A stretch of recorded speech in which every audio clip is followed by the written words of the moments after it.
Hello friends, आज मैं आपको बताऊंगा एल्बोमार के बारे में। जो एल्बोमार लिक्विड आता है जिसके अंदर साल्ट आता है एल्बिंडाजोल। ये एल्बिंडाजोल साल्ट की जो दवा आती है, जो इस तरह की आती है, अभी भी जो भेड़ पालक हैं, बकरी पालक हैं, उनको अभी भी इस दवा का पता नहीं है कि इसकी डोज कितनी देनी चाहिए, कब कैसे इसका उपयोग करना चाहिए। कई बार तो इस तरह की दिक्कतें आती हैं कि इस एल्बोमार दवा से देकर के भी कई बार जो भेड़ बकरी हैं उनकी मौत भी कर लेते हैं, जो कई बार भेड़ पालक बकरी पालक हैं। तो आज की वीडियो के अंदर मैं ये बताऊंगा कि ये दवा आपकी भेड़ बकरियों के लिए कब रामबाण सिद्ध होती है, किस तरह की स्थिति हो जाए तो आप इस दवा का उपयोग करना चाहिए। और वैसे ये दवा आपकी भेड़ बकरियों के लिए एक रामबाण दवा भी है। साथ में यदि आपने इसे देने का तरीका सही नहीं है या इस तरीके से दे दी तो कई बार ये जान भी ले सकती है, खतरा भी आपकी भेड़ बकरियों के लिए पैदा कर सकती है।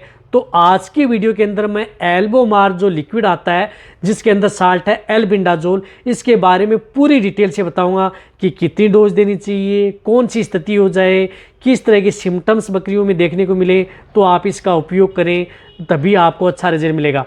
तो आज इतने जो भेड़ पाला बकरी पाला कमेंट्स कर रहे थे एल्बोमार के बारे में, पूरी डिटेल से वीडियो मिल जाएगी। तो ये वीडियो जितना पहली बार आए हैं या चैनल पर नए आए हैं तो पहली बार आप चैनल को सब्सक्राइब कर लें, साथ में बेल आइकन और ऑल वाला ऑप्शन दबाएं। आपको पता है कि चैनल पर सही, सटीक और साइंटिफिक मेथड से आपको जानकारी दी जाती है। वैसे आपको चैनल पर सभी तरह की दवा, इंजेक्शन और उनकी बीमारियों के बारे में ऐसे ही प्रॉपर जानकारी आपको मिलती रहेगी। तो वीडियो को आप कभी भी स्किप न करें, स्किप करके देखेंगे तो आपको पूरा नॉलेज नहीं मिल पाएगा।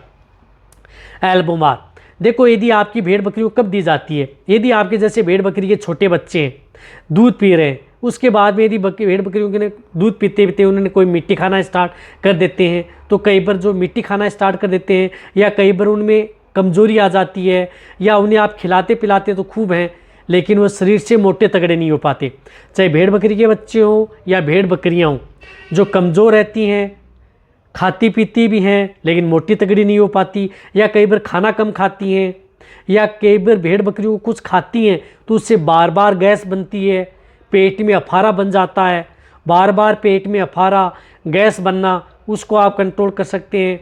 इसी के साथ साथ यदि आपकी भेड़ बकरियां जो बार बार यदि डायरिया करती हैं, पतला दस्त करती हैं, तो उस स्थिति में भी आपको इसका उपयोग करना चाहिए, क्योंकि कई बार इंटरनल वर्म्स यानी पेट के आंतरिक जो कीड़े हैं उसकी वजह से भेड़ बकरियां ज़्यादा खाती भी हैं, कई बार बिल्कुल भी नहीं खाती हैं, सुस्त रहती हैं, कमज़ोर रहती हैं। साथ में यदि आपकी भेड़ बकरियां पूंछ हैं वो इधर उधर हिलाती रहती हैं बार बार, तो भी ये देखना चाहिए कि इस दवा की आपकी भेड़ बकरियों को ज़रूरत है।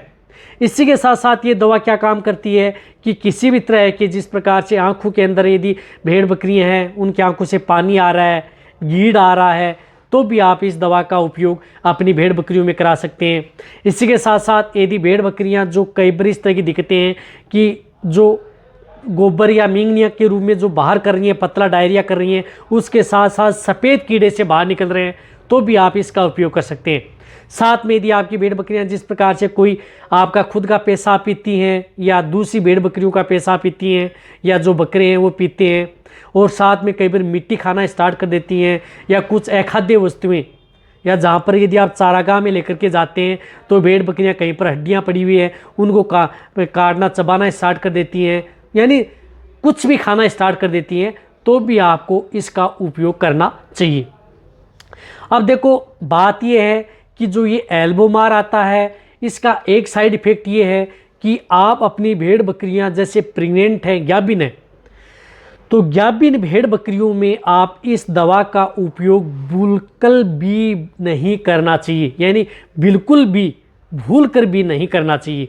ज्ञाबिन भेड़ बकरियों में यदि आपने भूलवश, यदि भूल में यदि आपकी भेड़ बकरियों को यदि ये दवा दे दी है नॉर्मल डोज, तो कई बार अबॉर्शन तो नहीं होगा लेकिन उसमें जो पलने वाला बच्चा है उसकी आकृति चेंज हो जाएगी, यानी वो सही नहीं होगा, या उसकी आकृति चेंज का मतलब है कि उसका कोई भी शरीर का भाग है या तो वो नहीं बन पाएगा या ज़्यादा बन जाएगा।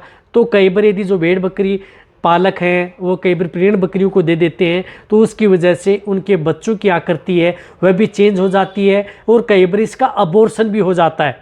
तो आप प्रेग्नेंट बकरियों को, गाभिन भेड़ बकरियों को ये दवा भूल कर भी आपको नहीं देनी है, इस बात का ध्यान रखना है। समझ गए आप? और आपको ये भेड़ बकरियों के जैसे बच्चे हैं, यदि जैसे जन्म के बाद 20-25 दिन के हो जाते हैं तो आपको ये दवा सर्वप्रथम भेड़ बकरी के बच्चों को ये ज़रूर पिलानी चाहिए।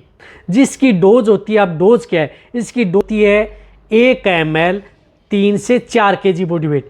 यदि आपके भेड़ बकरियों के बच्चों का वजन 3 से 4 kg है तो आप इसे 1 ml दे सकते हैं। इसी तरह से यदि 10 kg का है तो इन्हें आप 3 ml आप इसको पिला सकते हैं। यानी इसकी डोज एक तो आपको ज़्यादा नहीं देनी है भूल कर भी, और जिस तरह से 30 kg जैसे भेड़ बकरियों का वजन है 30 kg है तो वहाँ पर आपको 10 ml का उपयोग करना है। इसी तरह से 45 kg तक है तो वहाँ पर आपको 15 ml का उपयोग करना है। जिस तरह से जितना बॉडी वेट होता है उसके अनुसार आप इस दवा का उपयोग करना है। ये दवा कब देनी है, ये दवा आप अपनी भेड़ बकरियों को सुबह खाली पेट, यानी भेड़ बकरियों का पेट जब खाली हो, उसने कुछ खाया पिया नहीं हो, उस समय आपको ये दवा सुबह खाली पेट दे देनी है। ये दवा देने के बाद में आप अपनी भेड़ बकरियों को 2 घंटे से लेकर के 3 घंटे तक उसे कुछ खिलाना नहीं चाहिए, कुछ पिलाना नहीं चाहिए। इस बात का आपको ध्यान में रखना है, यानी 2 से 3 घंटे तक आप इसका ध्यान रखना है और उसके बाद में आप अपनी भेड़ बकरी को खिला सकते हैं। रही बात इस दवा को रिपीट की, तो रिपीट यदि आप अपनी भेड़ बकरियों के जैसे बच्चे हैं उनमें यदि आपने एक बार फर्स्ट पर दी है तो आप 20-21 दिन बाद में एक बार रिपीट कर सकते हैं। इसी तरह से बहुत ही क्रिटिकल स्टेज हो जाती है तो भेड़ बकरियों में 20-21 दिन बाद में रिपीट कर सकते हैं, लेकिन उसके बाद में आपको 3 महीने से पहले आपको रिपीट नहीं करनी है। कहने का मतलब है कि ये एक डोज देने के बाद में यदि थोड़ी बहुत ज़्यादा दिक्कत है, ठीक नहीं हो रही है, तो 21 दिन बाद में रिपीट कर सकते हैं। बूस्टर डोज लग जाती है 21 दिन बाद, फिर बाद आपको 3 महीने से पहले आप इसको कभी भी रिपीट नहीं करनी चाहिए। ये लगातार भेड़ बकरियों में उपयोग नहीं करनी चाहिए, अन्यथा इनसे बकरियों की मौत भी हो जाती है।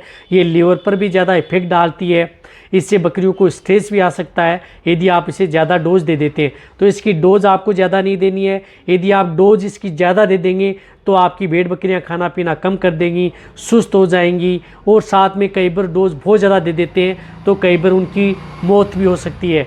तो आप इसकी डोज लिमिट रखें, जितनी मैंने आपको तरीका बताया उसी के अनुसार दें। प्रेग्नेंट को देना नहीं है, फर्स्ट बार दी है तो आप 21 दिन दें और फिर आपको 3 महीने बाद में आप रिपीट करें और कोई दिक्कत नहीं है। ये देने के बाद में भेड़ बकरियों में कोई दिक्कत नहीं है, अच्छी हष्ट पुष्ट हो रही है, खा पी रही हैं, किसी तरह दिक्कत नहीं है, तो आपको 3 महीने में एक बार रिपीट करनी है। प्रेग्नेंट बकरियों को क्या देनी चाहिए, मेरे चैनल पर वीडियो बनी हुई है, उन दवाओं में से कोई सी भी आप एक दवा का उपयोग कर सकते हैं।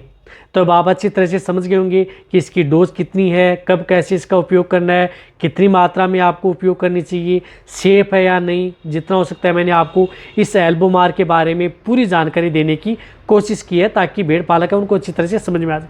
तो ये वीडियो जितना हो सकता है उनके साथ शेयर करें, इसी तरह से वीडियो देखते रहें। इसी तरह से आपको चैनल पर इन्हीं तरह दवाओं के साथ पूरी जानकारी के साथ वीडियो दी जाएगी। थैंक्स, धन्यवाद।